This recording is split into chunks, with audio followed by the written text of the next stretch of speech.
Hello guys, I'm back. Welcome to my first Q&A video. Now, before we start, this video will be a bit different from my usual ones, because there won't be any fancy editing this time. Instead, I've decided to use footage of the sunset near my hometown that I shot 2 days ago. So, if you're one of those TikTok kids who need Subway Surfers gameplay at the bottom, I'm sorry, but this isn't the video for you. It's just going to be me talking and answering your questions, accompanied by the sun's gentle farewell kiss to the sky in the background. Also, because I'll be abroad for the next 2 weeks and won't be able to make videos for you guys, I've decided to split this Q&A into 2 parts and post them a few days apart. Ha ha ha. So, if I don't answer your question today, I will do so next time. And with that being said, we are ready to start. Matos, what's your advice to people who have started their journey into the world of lifting? Well, if I had to answer this question with only one word, I would say educate. Try to get as much knowledge and information in this field as possible. Please don't be a fucking gym bro. When it comes to pure lifting advice for beginners, the most important thing, in my opinion, is not to ego lift. Do slow eccentrics, ensure a deep stretch at the bottom of the movements, and train close to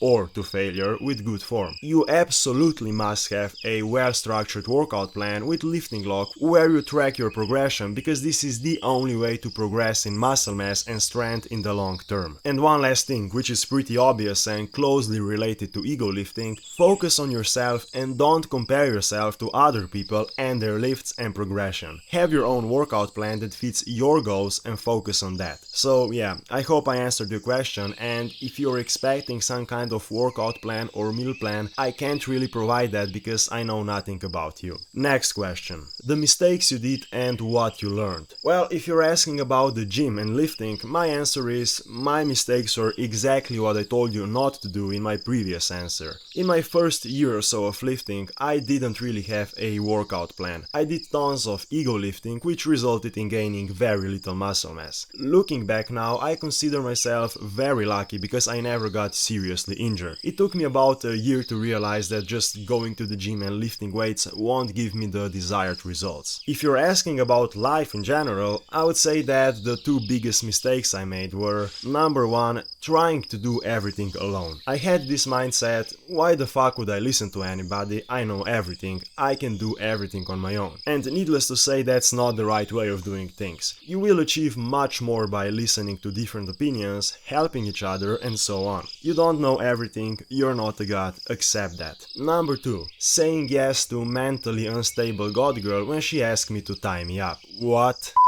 Number 2, making decisions based on emotions. One of the most important things I learned is never to make important decisions in moments of anger or euphoria. When it's time to make an important decision, calm down, take a few days and thoroughly think it through. Opinion on people treating celebrities like they're going to save the world. Well, in my opinion, this is one of the dumbest and most pathetic things a person with a functioning brain can do. Once again, some celebrities are genuinely good and honest people, but most of them these days are out of touch delusional morons with god complexes who lack any kind of self-awareness. In my opinion, the reason they got popular in the first place is not because of their talent and charisma, but because of mass marketing and spreading the correct political message on social media. So yeah, I really don't understand people worshipping them. What are your thoughts on the glorification of steroids in the fitness industry? Hands down, one of the worst things that happened to fitness industry. I mean, it's all nice and funny when we're talking about memes and jokes, but when I see a 15-year-old on trend who looks like he's been microwaved, I actually get worried. You have to understand that these are teenagers who don't really think ahead and are looking for instant gratification without caring about the consequences of their actions. I really wonder what will happen to those individuals in, I don't know, 10 years time, because I can guarantee you that 99% of them won't be fitness models or professional bodybuilders, and they won't have the time and money to keep up with this lifestyle. And I haven't even mentioned all the health problems they will have to face in the future. A lot of blame here goes to big fitness companies like Gymshark, which have sponsored and marketed young guys on on performance-enhancing drugs from the beginning, creating this unnatural and unattainable standard of what a healthy lifter's body should look like. So my advice to you guys is just stay natural. What do you think about other Slavic countries and their people? I'm one of those individuals who do not judge a country and its people based on the actions of its leaders and politicians. I love other Slavic countries because we always have something in common. I love and I respect their culture and traditions, and I definitely won't hate them because of some mentally ill lunatics that lead those countries. If you're a good person, I don't care where you come from. Next one. Is being from Bosnia best base for bodybuilding? Well, you are from Balkans, my man, so you are already born in pain while others merely adopted it. There is a pretty big chance that you are tall and strong, so my answer to your question is probably yes. And fun fact, my friend from Bosnia won a junior bodybuilding competition a few months ago, so here's even more motivation for you. What are women in your nation like?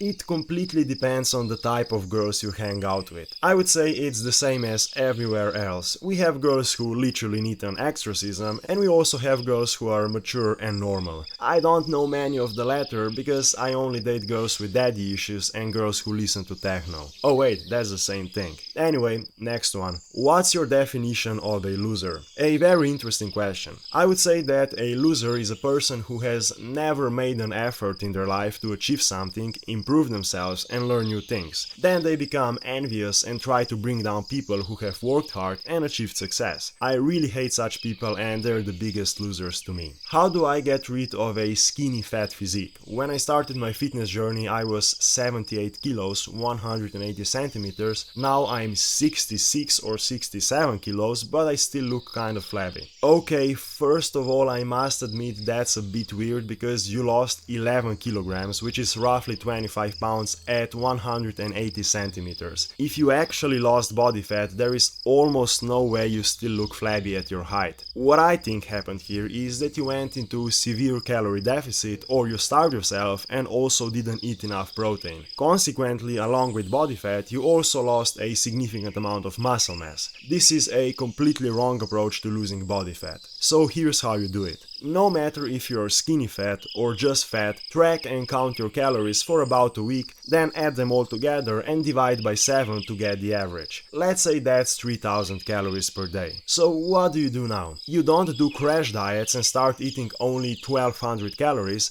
but instead you go into smaller calorie deficit of let's say 3 to 400 calories, keep your protein intake high, replace junk food with quality protein sources, quality carbohydrate sources and quality fat sources. That way you won't starve yourself and you're much more likely to stick to your diet and slowly lose body fat. If you want to gain muscle mass at the same time, you train exactly the same as everybody else whose goal is to gain muscle. You do hypertrophy focused weight training and track your progress in the gym. That's it. And one more thing, you absolutely can lose fat and gain muscle at the same time, especially if you are, I don't know, 25% body fat and trying to come down to 15. However, keep in mind that it gets much harder when your body fat is already very low and you're trying to get even leaner. For example, if you want to go from 10% to 7%. And one last question for today. Matos' opinions on combat sports. A very good way to keep yourself functionally fit and flexible. You also burn a lot of calories doing combat sports training, and yes, it's one hell of a cardio workout. Try it and you'll see. However, if your main goal is to gain muscle and get stronger while training in combat sports, there will be some interference and you won't get the best out of both worlds because combat sports training can be pretty fatiguing. And that's it for the first part of Q&A. If you want to see more such videos in the future, tell me down in the comments. Liking and sharing would be greatly appreciated, and see you very soon with part 2.